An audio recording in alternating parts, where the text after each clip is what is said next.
Sister Wives, Meri Brown ditches her nice girl era, with BFF Jenn helping her unleash her savage side against Kody. For more than a decade, Sister Wives fans have known Meri Brown as the calm, composed, nice one, the woman who rarely fought back, even when life, and Kody Brown, gave her 1,000 reasons to.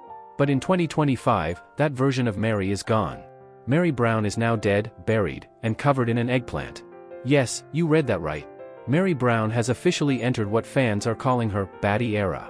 She's done being the doormat in Kody Brown's story and is taking bold, unapologetic steps to reclaim her voice, her boundaries, and her humor. At her side through this transformation? Her sharp-tongued, fiercely loyal best friend Jenn Sullivan, a woman fans are now hailing as the unsung heroine of Meri's evolution. And together, the two women are changing how fans see Meri, from a wounded ex-wife clinging to a broken dream into a woman who finally knows her worth and isn't afraid to clap back with style. The birth of Meri's baddie era. When Sister Wives first premiered in 2010, Meri Brown was Kody's first and only legal wife, the matriarchal figure who supported his dream of polygamy and welcomed the other wives, even when it hurt. Over time, that support turned into self-sacrifice. Viewers watched as Meri's marriage crumbled, her emotional needs were dismissed, and her once close bond with Kody dissolved into distant politeness. By the time Kody publicly declared that he no longer considered himself married to Meri, fans were frustrated for her, but also worried that she still hadn't truly let go. Then something shifted. After wrapping up filming for Sister Wives, one-on-one last season, Meri began dropping hints that she was stepping into a new mindset. Her cryptic social media captions spoke of self-discovery, independence, and finding joy on her own terms. But no one expected her next chapter to look quite like this, or to come with such a witty, rebellious edge. Comb your hair, Kody, Meri's viral confessional moment. The moment that set the internet on fire came during a recent confessional when Meri looked straight into the camera and deadpanned a line that fans instantly turned into a meme. Somebody should know how to comb his hair. It was classic Meri, understated but cutting. Fans instantly recognized the jab at Kody Brown, whose long, curly, and often unruly locks have become a symbol of his increasingly chaotic lifestyle. Within hours, Twitter, now X, and Reddit threads exploded with laughter. Memes featuring Kody's hair and Meri's line went viral, many captioned with phrases like, "Meri finally said what we've all been thinking." It wasn't just a snarky moment, it was a declaration. Meri wasn't afraid to use humor as armor anymore. And the timing couldn't have been better. The episode aired just days after Meri and her group of close friends, including her ride-or-die bestie Jenn, held a paint party where they decided to draw an eggplant. The symbolism didn't go unnoticed. As the group laughed and sketched, one of them painted an exaggerated cartoonish figure that looked suspiciously like Kody, wild curls, smug grin, and all. The eggplant painting quickly became a fan-favorite inside joke, representing both a lighthearted roast and a reclaiming of Meri's power through laughter. Jenn Sullivan, the best friend behind the bitch lessons. Behind every strong comeback is someone cheering from the sidelines, or in Jenn's case, pushing Meri to stop playing small. Jenn Sullivan, Meri's longtime friend and podcast co-host, has been a grounding force in her post-Kody life. Fans have adored the duo's banter on their Fridays with Friends Instagram lives, where they mix humor, real talk, and candid confessions about relationships and resilience. Recently, Jenn decided to take her mentoring up a notch, literally offering Meri what they called bitch lessons. During a heart-to-heart conversation on camera, Jenn looked Meri straight in the eye and asked, "How much longer until you just realize that he's an ass?" It was blunt. It was humorous. And it was precisely what Meri needed to hear. Jenn's point was simple: being kind to someone who continually disrespects you isn't noble, it's exhausting. She wanted Meri to understand that politeness had become a prison. Meri's first reaction was hesitant. "I would rather not be a bitch," she confessed.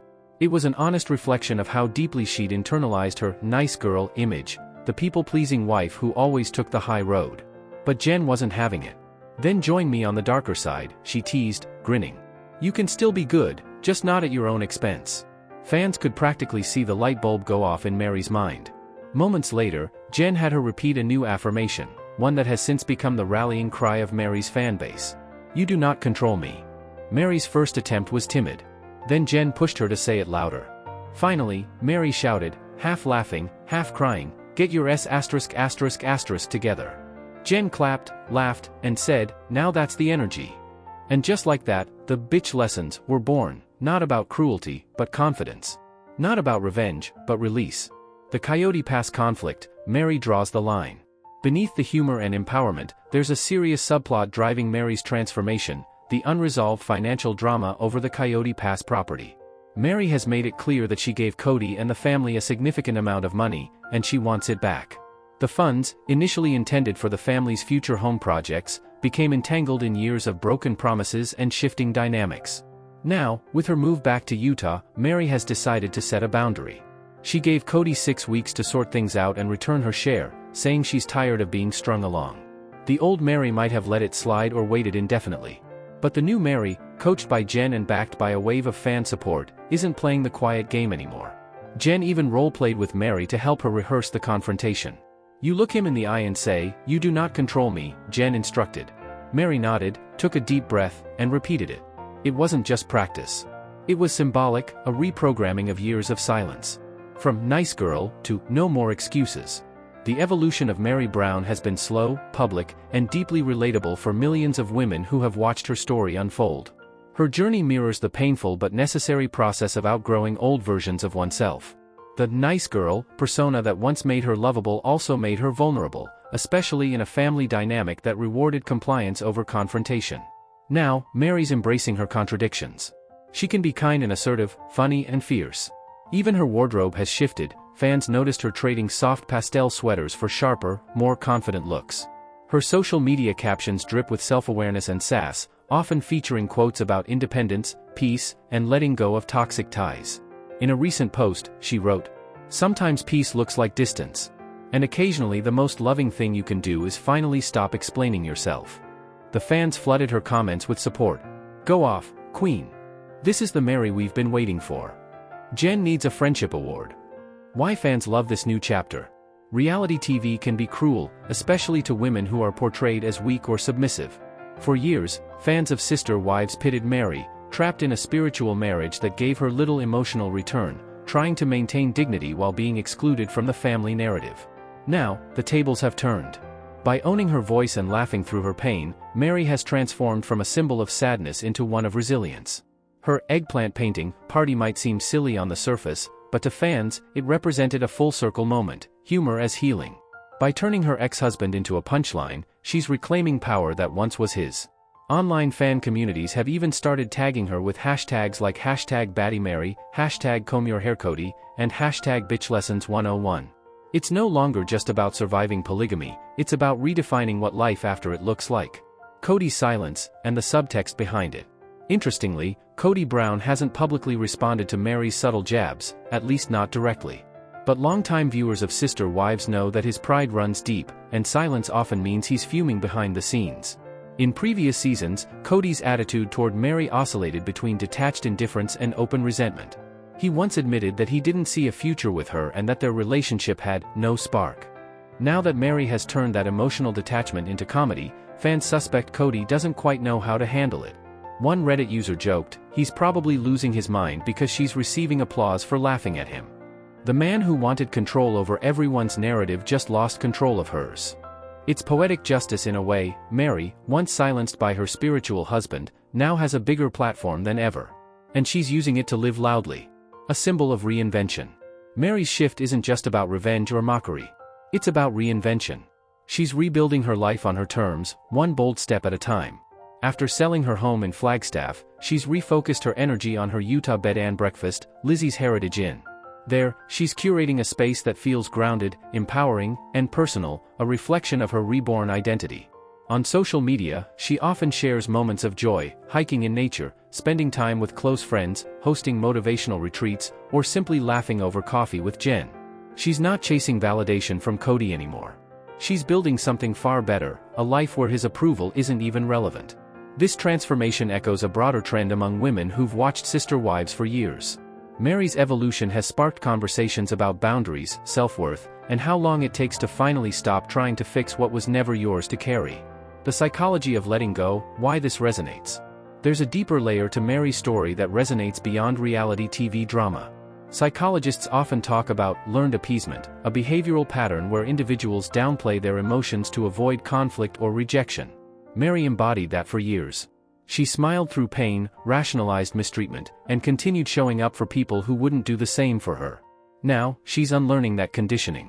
By embracing humor, setting deadlines, like the 6-week demand for her Kody Pass money, and surrounding herself with affirming friendships, she's teaching viewers that it's never too late to draw new boundaries, even after decades of playing the nice role. Jenn's influence here is significant. Studies indicate that supportive friendships play a crucial role in post-breakup healing, especially when the relationship involved power imbalance or emotional neglect. Jenn doesn't just cheer Meri on, she challenges her. She reminds her that saying no doesn't make her cruel, it makes her clear. That's the energy fans are rallying behind. Fans' reaction, from pity to praise. The fanbase's shift toward Meri has been dramatic. For years, she was seen as the tragic figure, the first wife left behind, the woman who stayed too long. Now, fans are inspired. She's finally free, one user wrote on Reddit. It's like watching someone wake up after being asleep for 10 years. Another fan posted, Jenn and Meri's friendship gives me life. Every woman needs a Jenn to remind her she's not crazy for demanding respect. Even longtime skeptics admit they're rooting for her. I used to roll my eyes at Meri's cryptic quotes, another wrote, but now she's actually living them. She's glowing. You can see the peace in her face. That peace didn't come cheap, it came after years of heartbreak, therapy, and soul-searching. But seeing Meri channel her pain into laughter, art, and assertiveness has turned her story into something much bigger than reality TV. It's a modern reclamation tale, messy, funny, and authentic. The baddie era continues. So what's next for Meri Brown? If recent episodes and behind-the-scenes teasers are any indication, her baddie era is just getting started. Viewers can expect more candid moments, sharper commentary, and a growing focus on her independent ventures. US Weekly recently reported that Meri plans to launch new projects around empowerment and self-discovery, potentially workshops, retreats, or a podcast extension of her current Fridays with Friends series. And yes, fans are already begging her to release Comb Your Hair, Kody merch, t-shirts, mugs, or even canvas prints inspired by her infamous painting. One thing's for sure, this version of Meri isn't fading quietly into the background. She's reclaiming her narrative one savage quip at a time, and she's doing it with laughter, style, and zero apologies. Conclusion, the lesson beneath the laughter. At its heart, Meri Brown's transformation isn't about vengeance. It's about recovery. She's not trying to hurt Kody, she's simply done letting him hurt her. With Jenn's friendship as her anchor, she's rediscovered something rare and beautiful, the ability to laugh again, even at the things that once broke her. And maybe that's the real power move, not the painting, not the savage one-liners, but the freedom to be herself without fear. After years of being edited down to a side character in someone else's story, Meri Brown has rewritten the script. And this time, it's a comedy, with heart. As Jenn would say, you do not control me. And Meri, finally, believes it. You are welcome to share any video requests in the comments. I will make a video about it. Stay connected with the Wives Union for all the latest updates, spoilers, and deep dive recaps. See you in the next video. Stay safe and healthy, may God keep you safe. Thanks for watching. Don't forget to turn on the notification bell button for daily updates.